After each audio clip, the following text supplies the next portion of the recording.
Ya, bismillahirrahmanirrahim. Assalamualaikum warahmatullahi wabarakatuh. Alhamdulillah, wassalatu wassalamu ala Rasulillah. Terima kasih Ibu Ria, moderator. Jadi pada kesempatan kali ini saya akan memaparkan tentang integrasi pendidikan agama Islam dalam terapi menulis ekspresif untuk penanganan masalah kesehatan mental pada siswa di Malang. Jadi riset ini dilatar belakangi adanya data dari Indonesian National Relations Mental Health Survey tahun 2022 yang menyatakan bahwa sebanyak 2,45 juta remaja Indonesia berusia 10 sampai 17 tahun mengalami gangguan mental, dan tentu ini angka yang sangat besar sekali di negara ini. 3,7% di antara mereka itu mengalami masalah anxiety atau kecemasan yang sangat serius, dan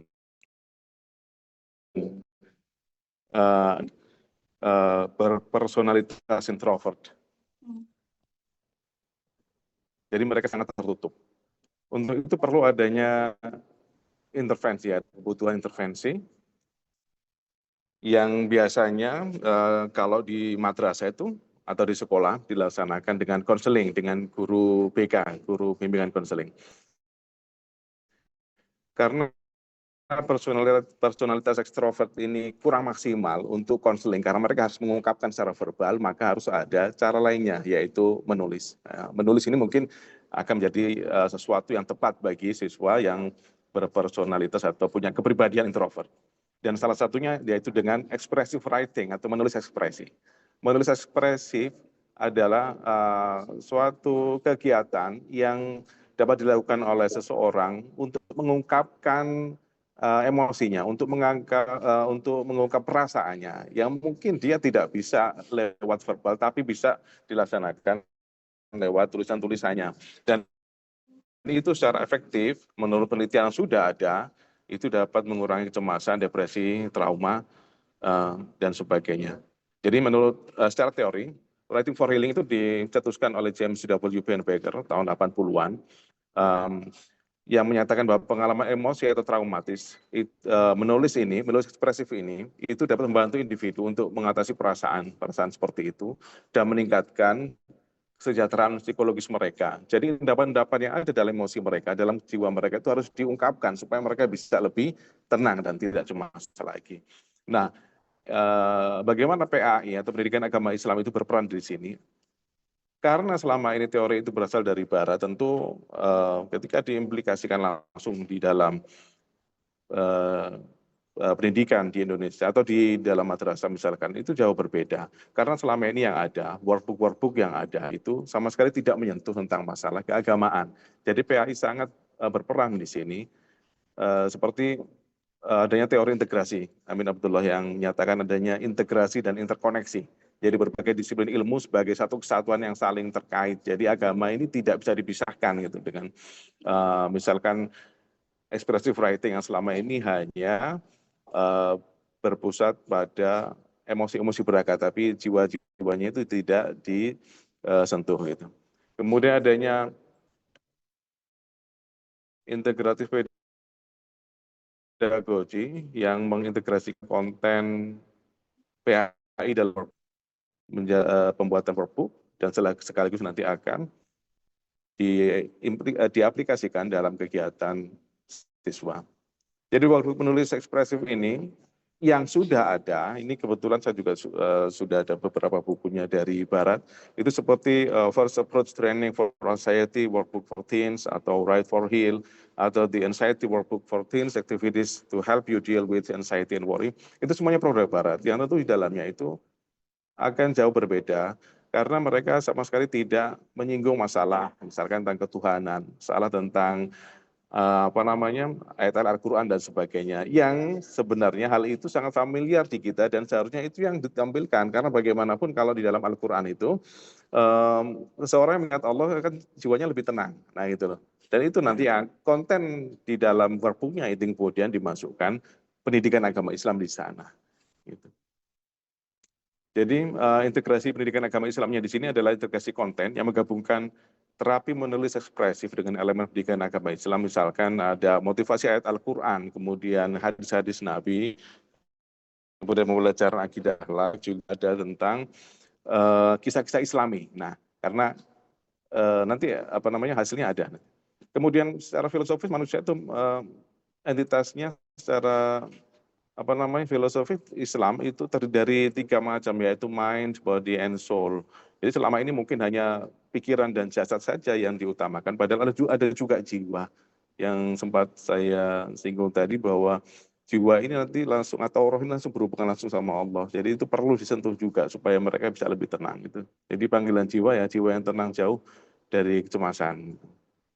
Nah, ini bagiannya integrasi PAI dalam terapi menulis itu integrasi konten PAI, kemudian mendapatkan respon kognitif dan emosi pada siswa atau pada remaja yang akan menulis ekspresif, kemudian ada internalisasi. Nah, setelah internalisasi kemudian mereka implementasi dengan menuliskan emosinya, menuliskan perasaannya, itu yang kemudian setelah mereka menuliskan akan lebih plong, akan lebih jauh ringan beban-beban yang ada dalam kecemasan dirinya gitu. Metodologi penelitian ini menggunakan true eksperimen, random assignment. Ada 2 sekolah besar yang digunakan sebagai locusnya, yaitu MTSN 3 Malang dan SMPN 1 Lawang, dan sebanyak 164 partisipan yang ada, 60 siswa dari MTSN 3 dan 64 siswa dari SMPN 1 Lawang. Menggunakan field test dan post test, instrumen yang dipakai adalah General Anxiety Disorder 7 instrumennya, dan analisisnya menggunakan data uji test di SPSS. Intervensinya menggunakan workbook yang tadi terintegrasi dengan pendidikan agama Islam, tapi ada juga kelas kontrol yang menggunakan workbook yang general, yang selama ini sudah ada, yang diadopsi dari buku yang beredar di Amerika. Gitu. Dan dari hasil penelitian ini, workbook PAI untuk di madrasah, karena ini ada 2 sekolah ya, sekolah Islam atau madrasah, yang satunya sekolah umum atau SMPN. Di madrasah itu signifikansinya lebih besar, sebanyak 0,007. Di SMP juga lumayan juga, yaitu 0,041. Kemudian untuk yang general sama sekali memang tidak berpengaruh. Jadi di MTSN 3 0,631 dan di SMPN 1 signifikannya 0,141. Jadi intervensi dengan workbook integrasi PAI ini secara signifikan menurunkan tingkat kecemasan siswa kalau kita hitung datanya melalui SPSS. Jadi perbedaan efektivitas di sekolah dan madrasah, siswa di madrasah menunjukkan respon yang lebih positif terhadap intervensi integrasi PAI. Karena lingkungan mereka memang sudah religius gitu. Jadi ketika ada sentuhan dari pendidikan agama Islam itu lebih akan membekas ke mereka, lebih cepat untuk menginternalisasi, sehingga ketika dia menuliskan ekspresinya itu juga kemudian dihitung tingkat kecemasannya ternyata jauh lebih menurun. Dan untuk respon personalitas, siswa dengan personalitas introvert tadi mendapatkan kecenderungan penurunan kecemasan yang lebih bagus. Jadi kesimpulannya adalah integrasi PAI dalam terapi menulis ekspresif terbukti efektif dalam mengurangi tingkat kecemasan siswa, terutama di lingkungan madrasah. Kombinasi antara elemen spiritual Islam dan terapi menulis memberikan pendekatan holistik yang lebih bermakna bagi siswa. Rekomendasinya bahwa penggunaan workbook integrasi PAI menulis ekspresif ini bisa menjadi bagian dari program bimbingan konseling di sekolah dan madrasah. Selain itu ada perlu lanjutan untuk menguji efektivitas intervensi ini dalam konteks yang lebih luas lagi. Implikasi dari riset ini, yang pertama implikasi praktis, workbook integrasi PAI ini dapat diadopsi oleh sekolah dan madrasah sebagai alat terapi untuk siswa dengan masalah kecemasan. Secara teoritis juga memperkaya teori Writing for Healing dengan memasukkan dimensi spiritual Islam yang tadinya memang tidak ada gitu. Jadi di workbook menulis ekspresif ini ada tentang kisah-kisah Islami, ada tentang ayat Al-Quran, motivasi Quran, dan juga hadis. Dan ada pengembangan teori baru, yaitu Islamic Emotional Cognitive Integration, bahwa kepasrahan, tawakal, penerimaan, dan juga syukur itu pada seseorang itu resilience terhadap masalah kecemasan dan kesehatan mental. Jadi seseorang yang mempunyai emosional tentang penerimaan, syukur tadi, kemudian kepasrahan, itu mereka lebih tahan lama gitu, lahan banting lah. masalah kesehatan mental gitu.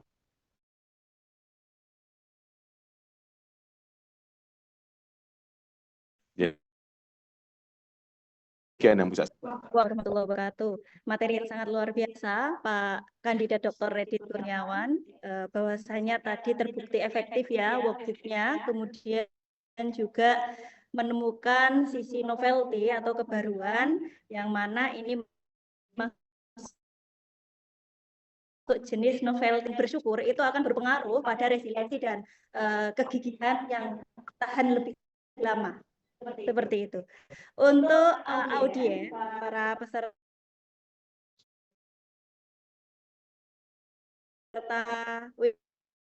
webinar, saya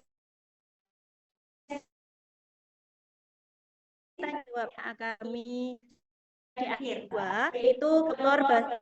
Basam Abdul Alam Pendidikan. Beliau ini adalah fresh dokter, Bapak, fresh from the oven, fresh banget, fresh dokter dari program studi pendidikan agama Islam di UINSA.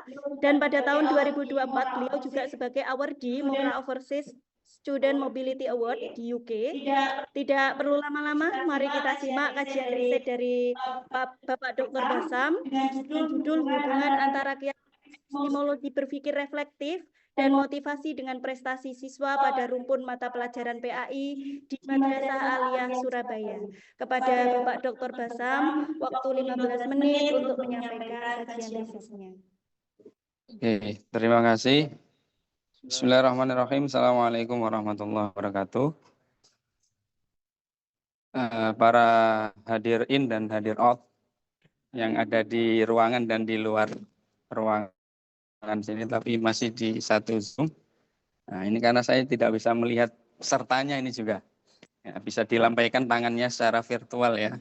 Biar rame. Ya nggak monoton ini. Halo, terdengar ya? Oh ya. Oke, di dalam hasil disertasi yang sudah saya sampaikan sebelumnya, insya Allah akan saya sampaikan lagi di sini. Ini ada satu fenomena yang menarik. Jadi di latar belakang kenapa saya menulis hubungan antara keyakinan epistemologi, berpikir reflektif, motivasi dengan prestasi siswa PAI, itu satu, hari ini perubahan di sekitar kita itu sangat cepat.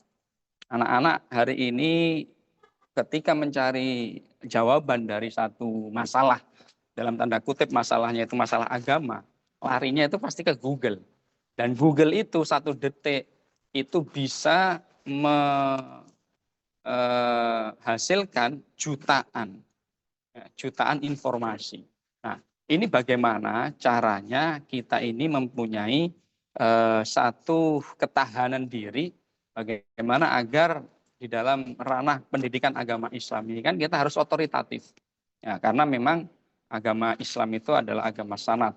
Nah, sehingga perubahan-perubahan yang cepat seperti ini memerlukan adaptasi. Nah, adaptasi apa? Adaptasi pemikiran yang reflektif. Kenapa kok pemikiran yang reflektif? Karena satu, karena anak-anak hari ini ketika contohnya ada pelajaran tentang kesederhanaan. Nah, itu memang mereka dianjurkan untuk sederhana. Tetapi jangan sampai kesederhanaan itu hanya terucap di dalam satu hadis atau dalam satu Al-Quran. Itu kalau bisa diimplementasikan dalam kehidupan sehari-hari. Itu yang pertama. Yang kedua, pendidikan berkualitas di Indonesia ini sekarang ini lagi menerapkan yang namanya HOTS, High Order Ranking Skills, yang dalam prakteknya ya mungkin di sekolah, semua sekolah sekarang sudah mempraktekkan itu. Nah, kemudian lebih spesifik lagi madrasah. Hari ini madrasah itu dianggap sebagai lembaga pendidikan untuk anak-anak yang kurang mampu, untuk anak-anak yang mungkin dalam tanda kutip perempuan. Nah, ini ada sebuah penelitian yang dihasilkan oleh MOIS. Mereka mengatakan bahwasanya madrasah itu adalah salah satu lembaga pendidikan yang outputnya, keluarannya itu untuk bersaing di tingkat pasar pekerjaan itu sangat-sangat susah. Padahal sekarang kita sudah banyak ada contohnya pariwisata ya, Islam gitu ya, kemudian syariah, bank syariah dan lain sebagainya. Tetapi output dari madrasah ini belum terserap dengan begitu banyak. Itu penelitian MOIS. Nah, berangkat dari situ saya ingin membantahnya. Gitu. Nah, maka saya melihat satu jurnal ketika itu 2022 ada punyanya Guo et al. Itu dia fokusnya kepada keyakinan epistemologi, berpikir reflektif, dan identitas sains. Saya mengatakan bahwasanya kenapa kok keyakinan epistemologi ini adalah term yang baru di Indonesia. Kenapa? Karena setelah saya cari secara review itu yang mengatakan keyakinan epistemologi itu sangat minim sekali, bisa dihitung jari. Nah, ada dua term memang, satu keyakinan epistemologi, yang kedua kepercayaan epistemologi. Tapi dalam hal ini saya memakai yang keyakinan epistemologi, kenapa? Karena itu yang lebih banyak digunakan oleh peneliti terdahulu. Nah, keyakinan epistemologi itu seperti apa? Nah, keyakinan epistemologi itu satu contohnya ketika kita COVID itu, ada satu kelompok yang dia ini memakai masker itu sebagai usaha produktif. Tetapi ada satu kelompok yang enggan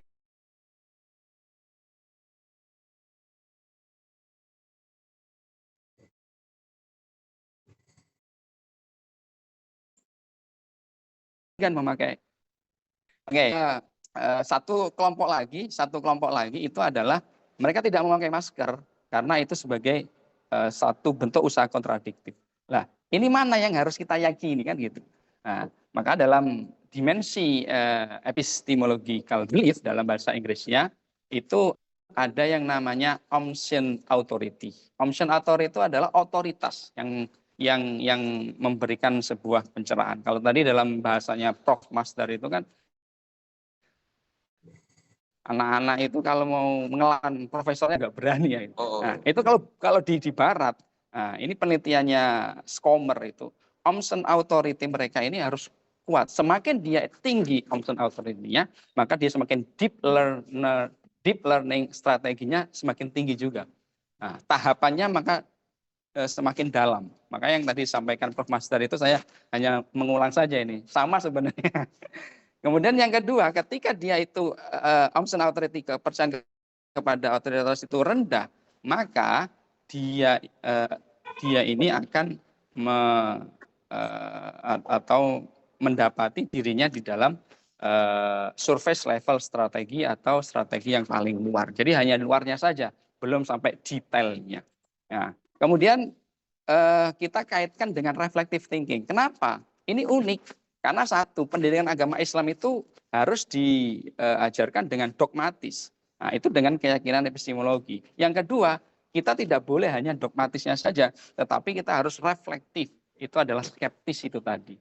Benar enggak yang disampaikan? Nah, itu harus ada. Nah, dialektika seperti itulah yang harus kita hadirkan di dalam pembelajaran kita di madrasah. Sehingga nantinya ditemukan dalam penelitian saya ini bahwasanya anak-anak yang mempunyai keyakinan epistemologi yang tinggi, contohnya dia itu manut sama kiai, dia itu sami'na wa ta'na sama kiai gitu ya, itu ternyata menentang apa yang dikatakan Skomer. Kalau kata Skomer kan kalau seperti itu kan wong kutuk itu tidak akan sukses, tetapi justru yang kutuk-kutuk itu di madrasah di pondok itulah yang sukses gitu. Nah, ini membantah apa yang dikatakan Skomer. Iya, dekat. Nah, gitu. Jadi ini merupakan salah satu hal yang menarik bagi saya karena itu tadi orang yang percaya banget kepada kiai ini tidak selalu tidak sukses. Ada yang sukses juga gitu. Tetapi kita juga tidak bisa membantah apa yang dikatakan oleh orang barat itu harus didasari dengan kognitifnya, yaitu dengan berpikir reflektif. Sehingga kebaruan dari penelitian saya ini ada 4 minimal. Satu, integrasi antara 4 variabel. Saya belum menemukan 4 variabel ini disusun jadi satu, kemudian untuk menganalisis pendidikan agama Islam atau dalam lingkup pendidikan agama Islam itu belum pernah ada. Yang kedua, saya menggunakan teknik analisis data SAM. Nah, yang kalau tadi kata Prof. Masdar kan yang banyak kualitatif itu. Ketika ditanya data yang mana ini tanya. Sehingga data itulah harus kita pakai kuantitatif.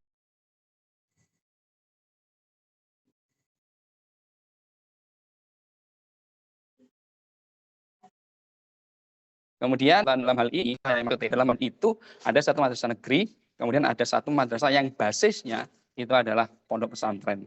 Kemudian berpikir reflektif itu tadi tidak selalu menjanjikan kesuksesan.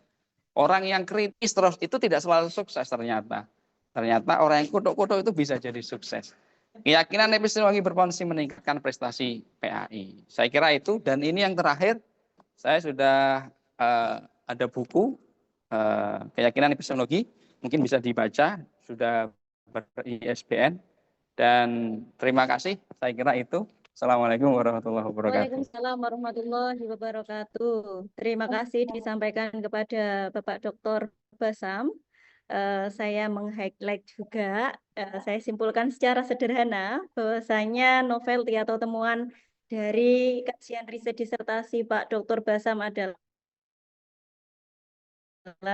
anak-anak yang memiliki keyakinan epistemologi yang tinggi akan mempengaruhi dalam kesuksesan. Akan tetapi harus dilandasi atau didasari dengan berpikir reflektif.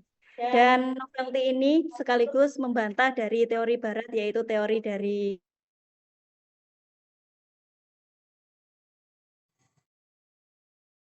Kumar satu. Kita lanjut pada narasumber terakhir atau ketiga, yaitu Dr. MPDMH. Beliau adalah seorang Winsa, internal UIN Sunan Ampel Surabaya, dan hari ini menjabat sebagai Kepala Bagian Usaha Fakultas Psikologi dan Kesehatan UINSA. Dan pada kesempatan kali ini, beliau akan memaparkan kajian riset yang berjudul Pengaruh Iklim Madrasah Guru Pendidikan Agama Islam di Jawa Timur. Pada Pak Markus, waktu 15 menit kami persilakan. Saudari moderator yang berbahagia, tadi malam sudah diingatkan saya. Baik, Bapak Ibu sekalian yang saya hormati, pertemuan ini merupakan pertemuan pra tertutup ujian saya lusa. Jadi ini terus terang memang fokus Kaprodi kita ini melatih saya untuk mempresentasikan sebelum mempresentasikan besok di penguji. Kira-kira begitu mungkin, sehingga saya diberi jadwal hari Jumat besok, doanya mudah-mudahan lancar dan bisa membawa tujuan yang saya inginkan dan juga teman-teman inginkan tentunya. Bapak Ibu sekalian, terus terang memang disertasi saya ini agak nekat saya untuk melakukan penelitian berkaitan dengan mutu pembelajaran guru. Mutu pembelajaran guru itu sering diistilahkan teacher learning, tapi sungguhnya kami tidak stressing ke teacher learning, tapi instructional quality. Jadi instructional quality itu sesungguhnya yang proses pembelajaran di kelas itu yang kami teliti, tapi kami ambil dari gurunya, bagaimana guru mengajar, bagaimana guru mengimplementasikan proses-proses pengajaran di kelas. Itu yang mutu itu yang kita lihat, dan ini sungguhnya penelitian-penelitian semacam ini sangat jarang dilakukan di Indonesia terutama, apalagi di PAI. Saya terus terang hampir tidak menemukan peneliti yang meneliti pendidikan agama Islam, terutama untuk rumpun pendidikan agama Islam di madrasah aliyah, yang dilakukan oleh peneliti-peneliti Indonesia maupun luar negeri. Jadi ini satu hal yang kenapa ini tidak dilakukan. Padahal mutu pembelajaran ini sangat penting untuk kita teliti, kita cari temuannya. Seperti apa kira-kira? Baik, Bapak Ibu sekalian, instructional quality ini kami melihat karena memang dari pertama jarang sekali atau bahkan tidak ada yang melakukan riset penelitian, maka kami mencoba mencari sandaran teori berkaitan dengan instructional quality itu. Ternyata kami menemukan di konsep dari Nelson dan Gustafson yang di situ memotret instructional quality atau mutu pembelajaran itu dalam perspektif psikologi. Nah, ternyata sandarannya sandaran teorinya yang digunakan itu memang betul-betul sandaran psikologis yang disampaikan oleh Van Brenner berkaitan dengan mutu pembelajaran yang saya coba ambil dari sisi tengah dari mutu pembelajaran itu. Mutu pembelajaran itu sangat banyak dipengaruhi oleh faktor internal, eksternal, pemerintah misalkan, kemudian masyarakat dan lain-lain. Tapi mutu pembelajaran guru itu saya ambil di sisi tengahnya di konteks iklim dan efikasi gurunya yang ditelurkan oleh Nelson dan Gustafson ini. Ternyata di penelitian-penelitian yang ada, ini di Indonesia hanya ada 1-2 peneliti tapi lebih pada administratif yang dilakukan. Jadi bagaimana guru membuat silabus, bagaimana membuat RPP, bagaimana ini yang serta evaluasinya. Tapi bagaimana prosesnya itu tidak pernah dilakukan. Sehingga Nelson dan Gustafson mencoba untuk memberikan model mutu pembelajaran guru perspektif psikologi. Nah, ini kita uji, benar enggak ini yang dilakukan oleh Nelson dan Gustafson ini. Setelah kita lakukan penelitian, ternyata memang pengaruhnya besar terhadap mutu proses pembelajaran. Cuma ada kelemahan. Nah, ini bicara novelty tadi ya. Bicara novelty. Ada kelemahan di Nelson dan Gustafson ini karena dia tidak merumuskan satu konsep yang sangat penting di dalam membuat mutu pembelajaran guru ini baik. Apa itu? Spirituality. Nah, sehingga saya mencoba untuk bagaimana spirituality ini kemudian mampu untuk mutu pembelajaran guru lebih baik. Dan ternyata memang faktanya mutu pembelajaran guru ini, spirituality ini sangat bagus untuk meningkatkan mutu pembelajaran guru. Jadi hal-hal semacam ini betul-betul sangat diperlukan ke depan sehingga saya mencoba untuk membongkar satu konsepsi bahwa iklim madrasah terutama itu mampu mempengaruhi mutu. Dan faktanya dari penelitian saya ini, iklim ini sangat berpengaruh. Kalau iklim madrasahnya jelek, iklim ya, jadi tidak harmonis, sering rasan-rasan antar teman, itu sangat tidak kondusif misalkan untuk membangun mutu pelajaran guru, instructional quality, sangat tidak bisa. Sangat tidak bisa. Walaupun toh efikasi gurunya bagus. Walaupun pinter, tapi dia kemudian tidak. Iklim sekolahnya tidak mendukung, iklim madrasahnya tidak mendukung. Tidak akan bisa. Untuk pelajarannya akan bagus. Menariknya dalam penelitian saya ini, saya mencoba untuk nanti tidak hanya mendapatkan mengkritisi teori, tapi saya mencoba untuk bagaimana ini implementatif. Dan ini juga sangat penting sehingga kami juga sudah merumuskan dan sudah menjalankan dan sudah dapat duit bahkan. Iya, dari disertasi saya terkait dengan school climate. Jadi saya dengan teman-teman di psikologi sudah kerjasama dengan Diknas dari disertasi saya. Jadi saya bikin school climate. Jadi bagaimana lingkungan yang sehat mendiagnosa madrasah atau sekolah, apakah ini sehat atau tidak sehat? Dari ini. Ternyata disertasi bisa menghasilkan duit.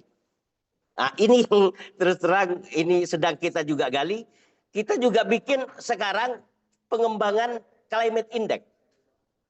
Climate index ini untuk government dan non-government itu juga bisa dilakukan. Dan itu juga duit ternyata.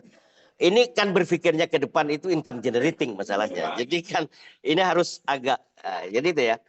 Jadi beberapa hal berkaitan dengan iklim madrasah, kemudian efikasi diri guru, tentu kemampuan guru, kemudian spirituality itu sangat mendorong terciptanya mutu pembelajaran guru. Dan kenapa madrasah dan sekolah ini tidak maju? Jangan-jangan ada persoalan di sini. Sehingga ini yang perlu dikuatkan. Itu kira-kira yang dapat saya sampaikan, kurang lebihnya. Mohon maaf, iya. Mohon maaf, ini nanti bisa disaksikan di ujian tertutup kalau boleh menyaksikan. Kalau ya nanti ketika terbuka nanti kita akan ketemu. Demikian saya akhiri. Wassalamualaikum warahmatullahi wabarakatuh. Terima kasih disampaikan kepada Bapak Kandidat Dr. Markus, pemaparan yang sangat luar biasa. Ini simulasi sidang tertutup ya Bapak.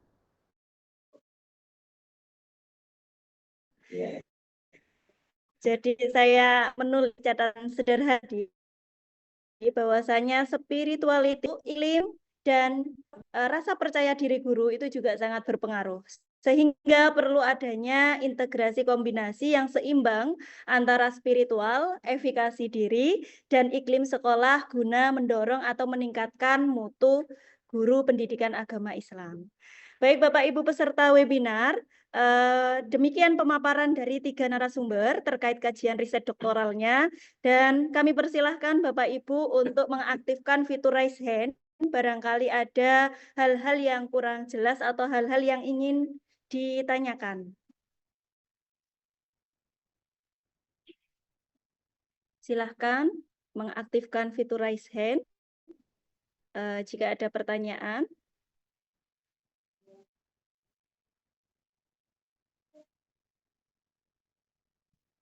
Tidak ada. Itu tuh.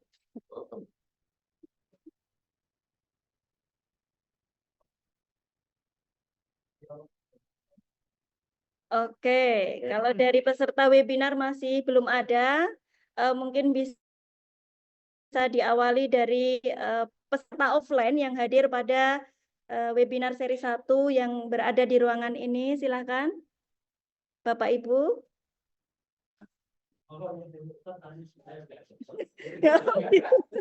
Ya, pertanyaan.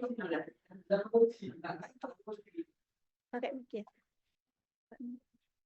Ya udah aktifkan. Pak Hendi mau bertanya?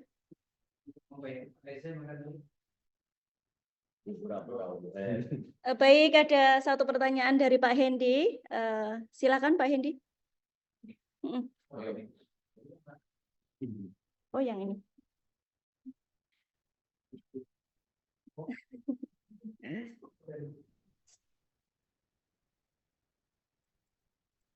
Pak mau bertanya. Baik, terima kasih atas waktunya, Calon Doktor Siti Khairia atas kesempatannya. Belum. Ya, Oke, bisa terdengar? Bisa, silakan. Baik, saya lanjutkan. Pertanyaan saya ke narasumber pertama dalam hal ini Bapak Calon Doktor Reddit. Saya menarik dengan kajian saudara terkait dengan menulis reflektif ya. Cuma menariknya di sana hanya pada jenjang sekolah atau madrasah ya. Apa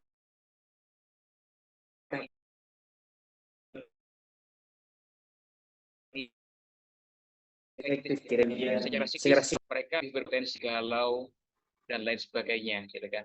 Kiranya ini juga menarik untuk dicoba pada jenjang itu, atau kira-kira pandangan saudara terkait. Terima kasih.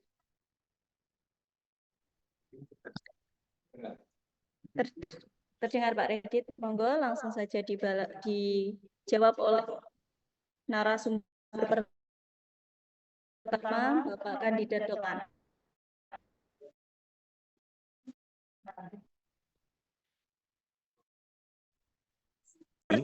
Jadi begini,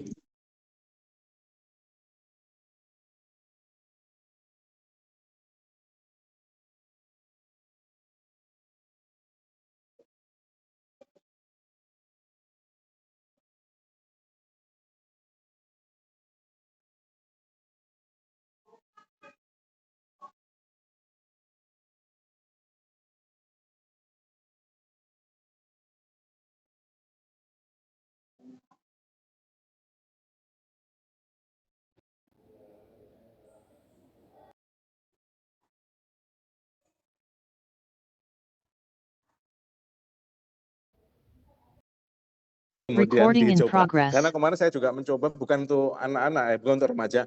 Ini malah yang sudah berumah tangga juga dan apa namanya sudah mencoba buku ini tulis sendiri di rumah. Setelah ada apa kan bacanya ini ya lebih mudah gitu. Itu setelah selang beberapa waktu saya tanya lagi, katanya sudah menurun kecemasannya. Nah gitu. Ini bukan yang penelitian ini ya, ini orang lain gitu. Dan sudah dewasa. Artinya insya Allah saya pikir bisa buku ini digunakan selain kalangan remaja usia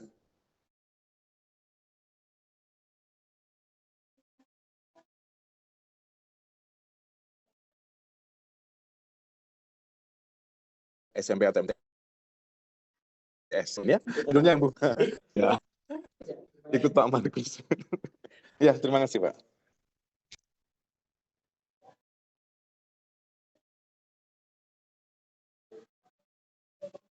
Oke, terima kasih peserta offline yang ingin menanyakan kepada beberapa narasumber. Pak siapa namanya? Bapak Ridwan, monggo.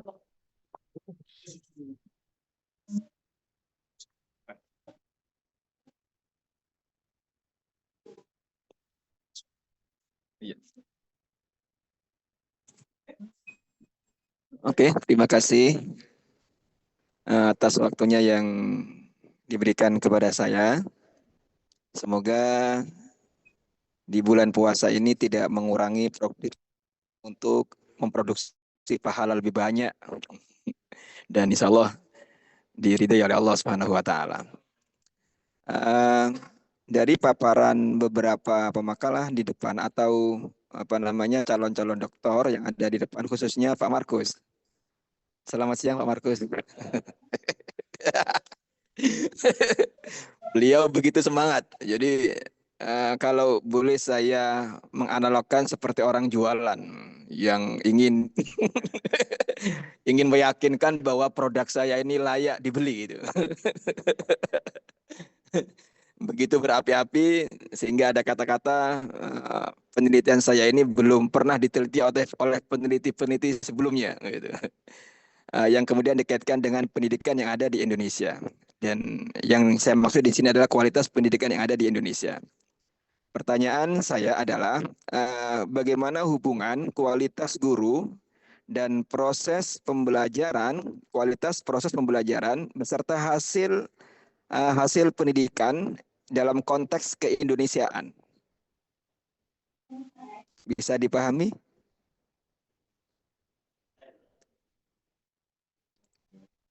Oh, diulang ya. Ya, dalam konteks keindonesiaan, ketika Anda membahas dengan dalam dan detail tadi itu, ada pertanyaan begini. Bagaimana hubungan kualitas pendidik dengan proses pembelajaran dan hasil belajar siswa ketika kita ngomong pendidikan yang ada di Indonesia? Terima kasih. Silakan Pak Kandidat Dr. Markus, boleh langsung menjawab pertanyaan dari Pak Ridwan.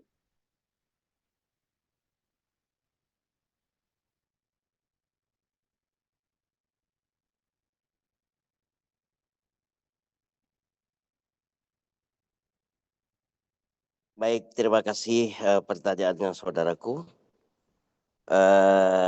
Jadi begini, kalau bicara intellectual quality itu yang kita ukur adalah persepsi guru terkait dengan mutu. Ini menjadi hal yang prinsip di dalam penelitian saya ini.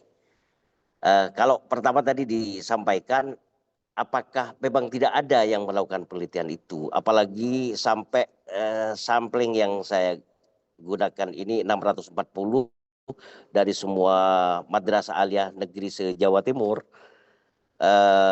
Jadi 640 guru itu dari seluruh guru MAN yang ngajar PAI, rumpun PAI di Jawa Timur. Jadi ini masih satu-satunya yang dilakukan dan itu insya Allah kami lakukan. Kemudian bagaimana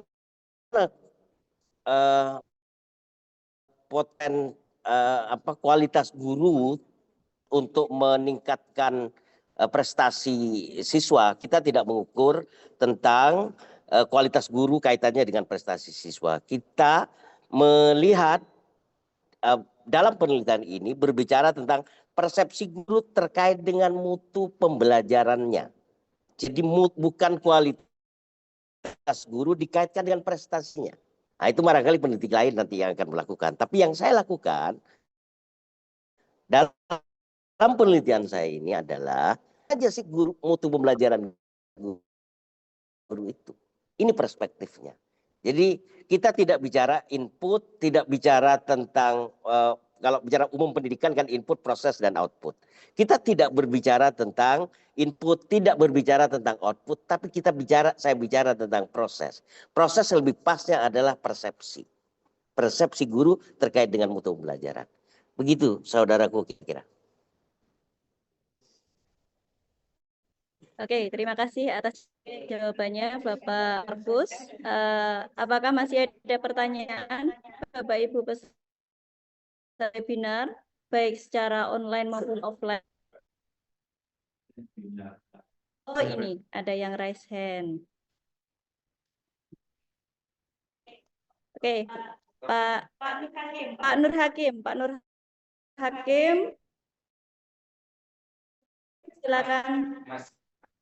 silakan di pertanyaannya, suaranya di. Terima kasih atas waktunya. Mohon izin. Saya tertarik dengan hasil penelitian Dr. Bastam mengenai sifat manut, terutama di kalangan pesantren ya. Memang betul-betul terbukti secara empirik bisa membawa kesuksesan santri ketika santri itu manut pada kiainya. Bahkan kadang berselisih tidak hanya pendapat ya, tapi berselisih pilihan saja bisa mengurangi barokah santri itu. Tapi akan menarik ketika kita padukan dengan apa yang dipaparkan oleh Prof. Masdar, bahwa tabiat ilmu itu adalah critical thinking. Hal suatu biasa dalam keilmuan itu, seorang murid berbeda pendapat dan gurunya, bahkan langsung dicontohkan imam-imam mazhab, bagaimana Imam Syafi'i kemudian berselisih pendapat dengan Imam Malik, dan seterusnya. Nah, ini mensinkronkan antara sifat manut seorang santri yang menjadi bekal kesuksesannya di masyarakat dengan tabiat keilmuan sendiri yang harus punya critical thinking. Sehingga dianggap wajar seorang murid berbeda pendapat dengan gurunya. Ini gimana ini menurut Dr. Bastam sendiri? Terima kasih. Oke. Baik, terima kasih pertanyaannya Bapak Nur Hakim. Langsung saya berikan kepada narasumber kedua, Bapak Nur Bastam, untuk menjawab. Monggo.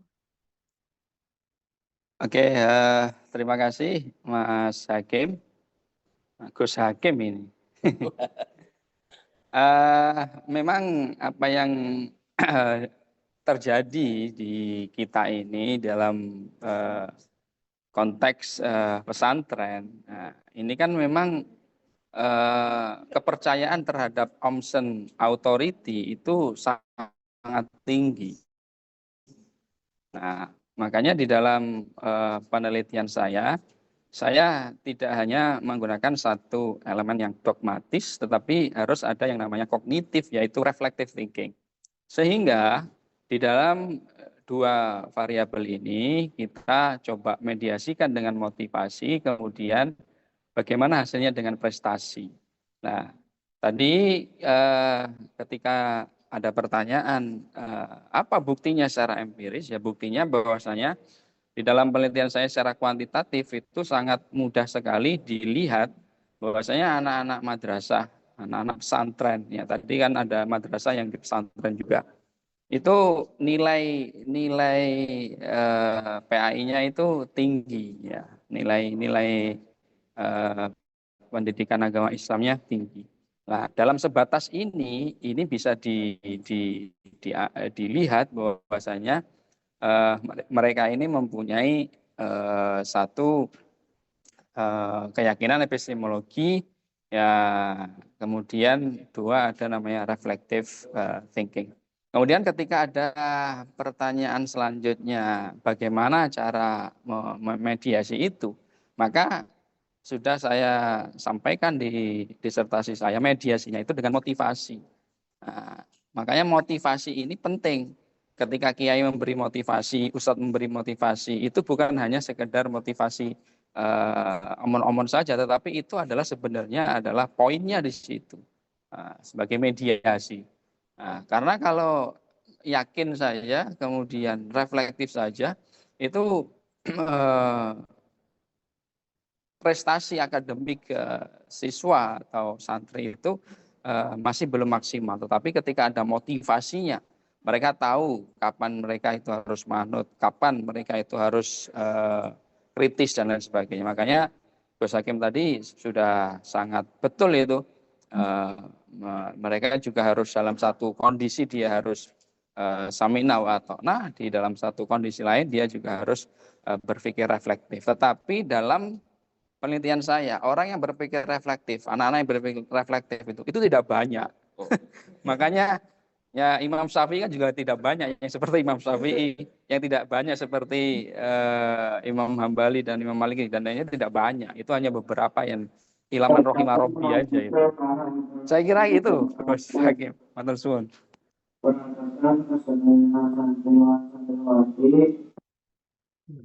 Oke, terima kasih atas jawabannya.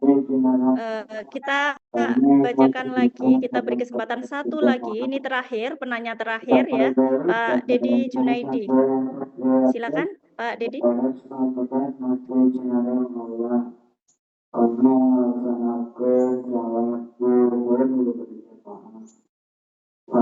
Belum terdengar, suaranya belum terdengar. Diaktifkan dulu.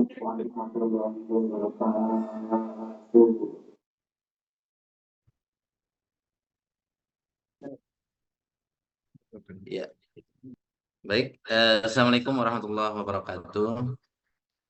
Terima kasih kepada Bu Ria sebagai moderator yang telah memberikan waktu kepada saya. Pertama, bagi saya khususnya dan tentunya mungkin bagi para peserta yang hadir di webinar maupun secara luring, ketiga narasumber ini tentunya luar biasa memberikan diseminasi hasil penelitiannya. Namun saya sangat tertarik dengan apa yang menjadi hasil penelitiannya Pak Markus begitu ya. Yang mana di situ berkaitan dengan mutu guru begitu ya, yang terkait juga dengan iklim madrasah, pun demikian self efficacy gitu ya, efikasi diri dan juga mungkin tadi spiritualitas. Dan tentunya memang iklim madrasah saat ini khususnya mungkin dalam hal mutu begitu ya, berbicara akreditasi yang pada akhirnya itu memang iklim sekolah atau iklim madrasah ini memang menjadi perhatian sorotan gitu. Namun saya ingin menggarisbawahi yang mana ini menjadi menarik ketika berbicara self efficacy begitu. Karena tentunya tadi juga sudah disampaikan oleh Pak Markus dengan sangat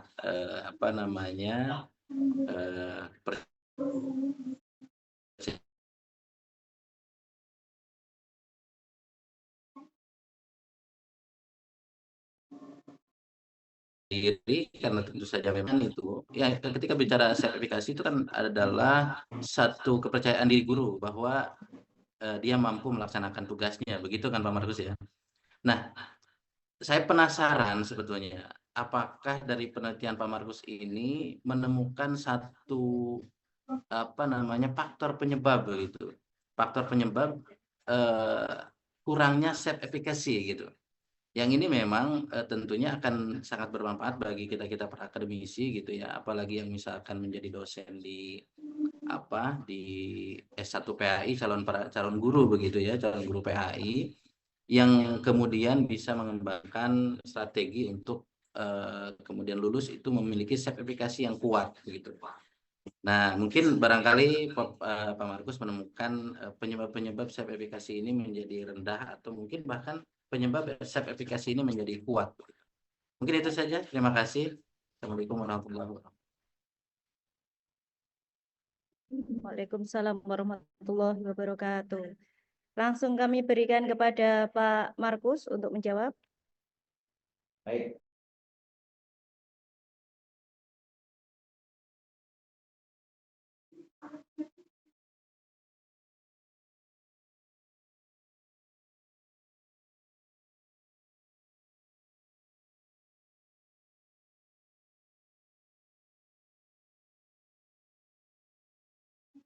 Penelitian yang saya lakukan itu karena memang variabel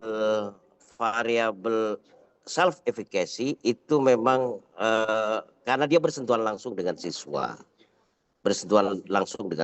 Cuma memang saya sampaikan tadi bahwa walaupun gurunya itu pintar, tapi iklim madrasahnya, iklim sekolahnya tidak mendukung, maka juga tidak akan berpengaruh signifikan terhadap mutu pembelajaran guru. Jadi ini yang menjadi kunci. Menjawab pertanyaan dari Bang Dedi tadi, apa kira-kira yang berpengaruh? Kalau dari penelitian yang saya lakukan, bahwa iklim itu menjadi hal yang pertama harus diciptakan di sekolah atau madrasah itu. Kalau iklimnya bagus, maka langsung misalkan iklim literasi misalkan bagus diciptakan di madrasah atau sekolah itu, maka tentu gurunya akan berpengaruh di dalam proses kemampuan di dalam mengajarnya, sehingga ini akan berpengaruh pada mutu pembelajaran gurunya. Ini memang hal yang jarang. Kalau tadi dikaitkan dengan akreditasi BAN SM misalkan, saya kebetulan juga pernah menjadi asesor BAN SM, itu kan standar minimal pertama. Yang kedua, biasanya itu hanya administratif dan sarana. Kalaupun toh diproses itu juga tidak dalam. Kita mencoba lebih dalam dari sekedar BAN SM sehingga betul-betul bisa dilihat bagaimana mutu pembelajaran guru itu berkualitas atau tidak berkualitas, baik atau tidak baik di dalam proses pembelajarannya. Saya kira itu jawaban dari saya. Kang Dedi Junaidi dari Sukabumi yang berbahagia. Oke, terima kasih atas jawabannya Pak Dr. Markus. Ini merupakan kajian yang sangat luar biasa ya. Dari 3 pemapar yang keren, dari Pak Reddy, Pak Basam, kemudian Pak Markus, mungkin bisa disimpulkan secara sederhana dari novelty yang ditemukan diantaranya yaitu Islamic emotional seperti subur, tawakal, kepasrahan dapat menumbuhkan resiliensi dan kesejahteraan mental. Yang kedua, keyakinan teknologi yang tinggi yang dilandasi dengan berpikir reflektif akan mempengaruhi kesuksesan. Dan yang terakhir, sekaligus integrasi kombinasi yang seimbang antara spiritual, efikasi diri, dan iklim sekolah dalam meningkatkan mutu guru pendidikan agama Islam. Bapak Ibu peserta, barangkali ada pertanyaan belum terjawab, mohon maaf karena memang keterbatasan waktu dan nanti akan ada sesi. Webinar ini merupakan ilustrasi kegiatan sekaligus wadah dari mahasiswa doktoral yang diinisiasi oleh Bapak Pendidikan Agama Islam. Beliau adalah Profesor Dr. Kusairi MPD beserta Bapak Sekprodi untuk memberi kesempatan kita sharing terkait kajian hasil riset doktoral. Kami ucapkan terima kasih juga kepada narasumber panitia yang membantu terselenggarakannya acara webinar seri 1 ini. Khususnya juga kepada Fakultas Tarbiyah dan Keguruan UIN Surabaya. Saya mohon maaf memimpin jalannya webinar seri 1 ini kendala atau saya Siti Khairia, mohon izin undur diri dan sampai jumpa pada webinar series 2. Saya akhiri, wassalamualaikum warahmatullahi wabarakatuh.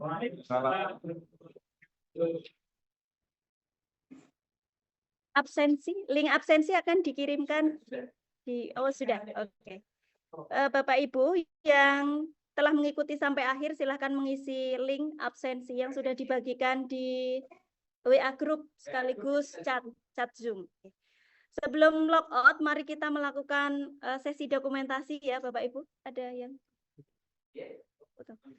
Oke, mohon Bapak Ibu peserta webinar online ya untuk on kamera, untuk mengaktifkan fitur videonya agar kita bisa screenshot untuk dokumentasi. Ready? Siap? Siap Pak Endi? Itu Bapak itu.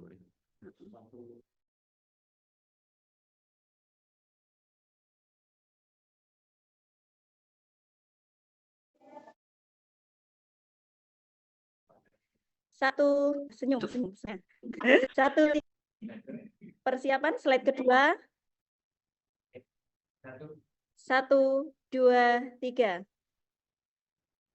Slide ketiga. Ada. Silakan diaktifkan slide ketiga. Yuk. 1, 2, 3. Slide keempat. Sudah. Oke. Terima kasih Bapak Ibu. Sampai jumpa lagi. Sudah.